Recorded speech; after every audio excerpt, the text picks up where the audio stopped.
Hey, welcome to the Everything SEO podcast. I'm Michaela, a stay-at-home mom of 3 who just happens to be in love with everything related to SEO, blogging, marketing, coffee, and we're shedding light into the many mystifying corners of search engine optimization and what that means for us service providers, small business owners, and bloggers. We're going to ditch the do-it-all narrative surrounding SEO and really sit down and craft strategies that are sustainable, but still get us those first page results. Now let's get cozy, grab your fave sweater and a cup of tea, and let's talk everything SEO. Hello, and welcome back to Everything SEO.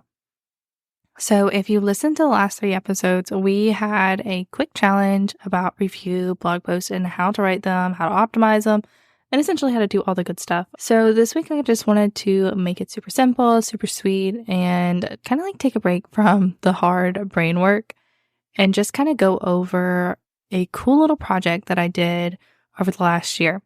So back in 2023, in February 2023 more specifically, I launched a niche website. And that niche website was called The Hobby Mom. And it's all about like hobbies for moms, pretty straightforward. And the only way that I was going to drive traffic to it was through Google search and Pinterest if I had time. And I had some really, really big goals for this. Like I was like, I'm going to publish consistently. My goal was to put 120 blog posts on the website, which was publishing 30 blogs per quarter.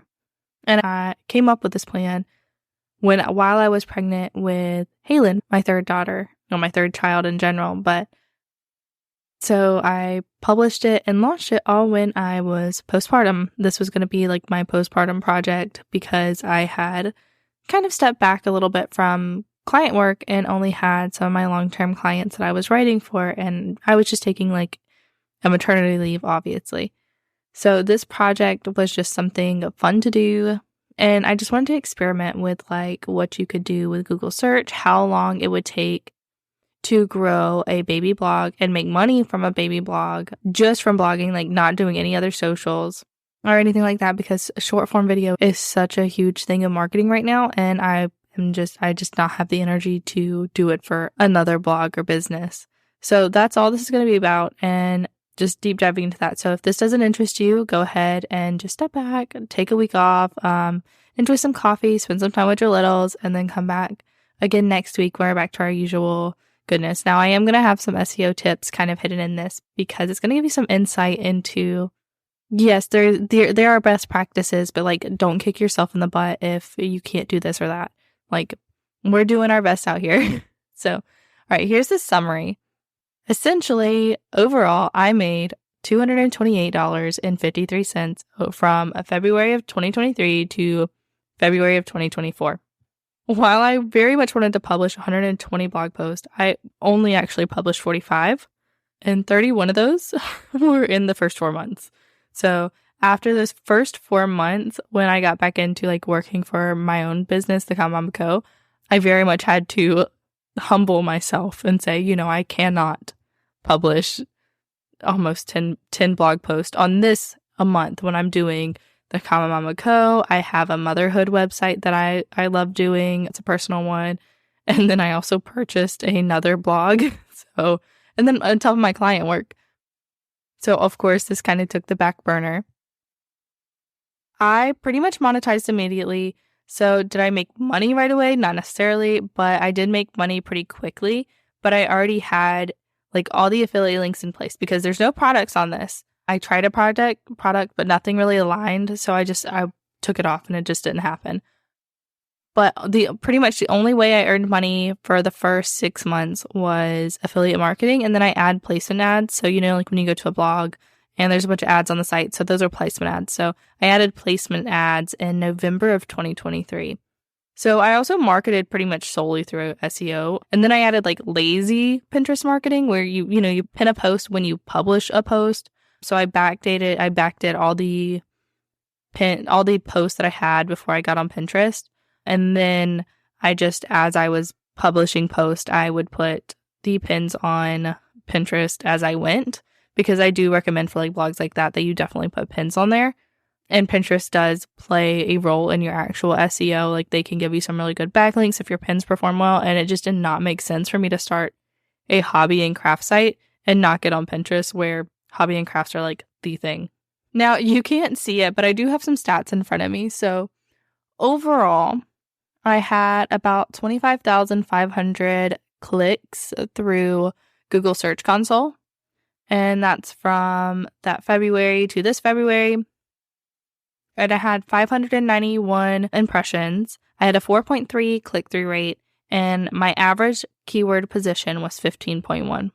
Now for Pinterest, because I wanted to show you the difference. So remember, total traffic from Google Search Console for the year was 25,500. From Pinterest was 3,750. So there's a pretty significant difference. And very obviously, like, Google brought most of the traffic. And well, Pinterest right now, like this month, March of 2024, when I'm recording this, Pinterest is trying to catch up, but they're just not quite there yet. But I'm hoping by this time next year, even in 6 months, when I come back and do another episode studying how this went, that there will be an even closer, like they will be almost right there together, because I would love having an equal amount of traffic from multiple platforms. So like I said, $228. So where the heck did this come from? So I told you it comes from affiliate marketing and some placement ads, but let's get a little bit deeper into that. So I started the very first month I earned some type of money. Like, well, there's only one type of money, but well, there's only one type of money for me. But the first month that I earned was actually March of 2023. So it only took a month to start seeing traffic and start earning some affiliate income. And it was a whopping $2.50. So I wasn't balling or anything, but I did earn very quickly. In April, that next April, I made 75 cents. May, I made $1.30. June was $1.65. July kind of jumped a little bit, so it went up to $5.85. August nearly tripled at $14.59. September kept the same at $14.75. October, we had a big jump, was $54.47, and then November was $57.79. This is when I finally got ads on the site. It was about the last week in November. In December, it jumped up again, and I made $74.88. I had some really good Christmas posts coming up, and actually that's what happened in October and November too, is I had some Halloween posts that gave it that boost. And then in January 2024, it dropped back down to $54.29, and then I ended in February at $70.22. So that's how much I made each month. So as you can tell, like, it's starting to go back up, and I had seasonal content that really carried me during those later months last year, because you can capitalize on seasonal content. I do recommend seasonal content if it is relevant to like your niche or industry, because if you can capitalize on seasonal content, it can actually improve like how much Google trusts you and will start to index and at least crawl your other content. So you can kind of carry your other content on seasonal content that's performing well. So it is something that I do recommend. Now, let's talk about how many blog posts. So blog posts I published. So I told you I only published about 45. And how that broke down is I launched with 4 and wrote 4 more in February. Then in March, I published 6. April, I published 11. May, I did 6. June was 3. July was 1. August was 1. September, I didn't publish anything. October was 2. November, 2. December, 2. January and February both had 1 apiece. So I did not take my own advice of staying consistent, and I kind of got overwhelmed with the whole thing, as I mentioned in the beginning. So very inconsistent, but I still saw growth and still saw improvement. And that's one of the things I love about SEO is that, so consistency is best, but if your brain needs a break and you need to step back for a minute, or like say you can make an investment for 3 months, but you don't know about an entire year or like the forever future of your business, like those 12 posts or those 3 months are still going to help you and will carry you for a while. So while recommendation is to keep consistent and doing consistently and keep publishing, like if you can only do 12, do 12. If you can only do like 6 months of content, do 6 months. Like if you need a break, take a break. Do not pressure yourself. And a lot of this content was just me picking my favorite things and recommending them, and doing a lot of like review blog posts and roundups of like my favorite stuff to share. And not a lot of it. Now, there is a few how-tos, but most of it is just sharing, which is really why this brought in so much affiliate income. And just to like give you a peek into current, so like 1 more month, if we had done a 13-month on this, in March, we are already on track to earn almost $150. We hit $100 on March 21st. So ideally, it would be great if I can get to that 150 mark by the end of March, but there's no telling. But the fact that I did surpass $100 is just, a nice little win after 1 year of working towards it. Because if I were to sell this website, if you are making less than $100, then it's considered a new site or a beginner site. But if you start making $100 or more each month consistently, you can actually sell it for more. Now, originally I was going to sell this website, but I will not be selling it. I'm going to reapproach it in about a year and see what I want to do. See if I can step back enough and it's still make enough income, because you do need to publish content for a placement. For ad placement, you have to be active or they won't stay on your site. So if I want to continue earning, I will have to at least publish a post per month, I believe. So if I can't handle that, then I'm going to sell it. Or if it's just too much of a hassle, I'm going to sell it. But if not, I'm going to keep it and just continue to watch it, because I think it's fun to see this grow. But here's why I'm not upset about earning $228.53. So overall, the amount of time versus how much I earned this year does not equal out, because I think typically a blog post for me, I've charged $120 to $175 per blog post. And then those prices will be raising soon. So I only earned enough to pay myself for a blog post and some change. And that doesn't count in how much I paid for the website template itself and how much I paid for website hosting, which was not a lot because I have a big plan for hosting. So that expense is not huge for me. But anyways, the reason I'm not upset about this is because this is just a year and it's still growing. So let's just say the average blog post can last around 2 years, but it can last even longer than that. So let's pretend that it lasts for 5 years and it continued to earn only about $228 per year. That's $1,000, and that's $1,100. So $1,100, not $11,000, but $1,100, and I'm happy with that. If I get $1,100 from the work that I've done from this, I'm content, because that's not something I'm stressing over. So it's a little bonus. Now, and that's assuming that it's only $228. Now, if every month was closer to that $70 that I earned per month, after 5 years, I would earn about $4,200, which is even better. So not mad about that either. That's nearly $1,000 a year that I'm just earning from a blog that I just post on occasionally and I don't stress about.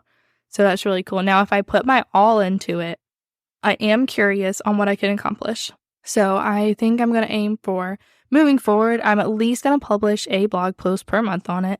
And I will continue to track its performance. And I'm going to check in again, maybe in 3 months. You might hear a little blurb in an episode in about 3 months, but I'll do another deep dive into the growth in about 6 months, because this will be year 2 and I'd love to see that change from there. But anyway, so here's what I want you to grab from this is that you do not have to be 100% consistent.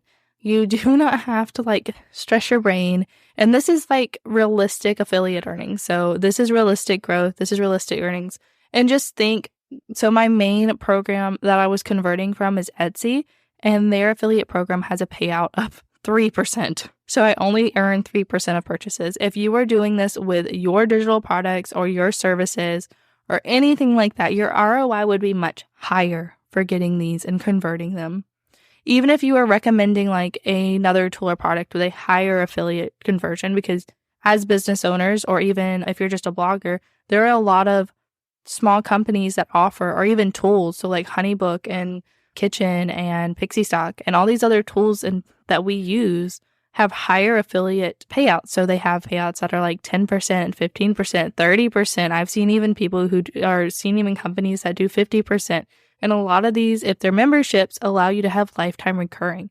So this can be a huge potential, a huge side passive income for us as business owners or bloggers or service providers that can just supplement during these slow months, or even just have a nice little booster to help pay off debt or make payments on stuff and or build a savings and do some investing. So it's just nice to have this side income to come in that you don't have to stress about and you don't have to worry about. Because you even from my business blog, I have a few articles that are reviews, and they just continually bring in sales, and like some seasons I make more from it than others. But since I'm not actively promoting it and I'm not stressing about it, it's just like a nice little gift versus, you're working to make sure you're attracting clients and you're attracting sales for your digital product. Like, I don't have to do any of that for these review blog posts to see it pay off. But anyway, so that's enough of my little rant there. Now, I did recently launch the review blog post SEO content kit, where I teach you how to write a review blog post, how to pick the perfect products, how to find the affiliate programs, how to optimize it for SEO, how to track your performance and see how it's doing through SEO. And I did do that. So if you are interested in or curious about the kit, I do have the link below in the show notes. So I do recommend that if this is something that you're interested in, go ahead and check it out. But that is it for today. I hope you enjoyed the episode, and I'll talk to you next week. As always, I hope you were able to learn at least one new thing today and how you can apply it to your own business or blog. Thanks for listening to this episode of Everything SEO. Don't forget to hit follow so you don't miss the next episode. It's a goodie, and check the show notes for everything we talked about today. And come connect with me on Instagram at comamama.co if you have any questions or thoughts you want to share. Talk soon.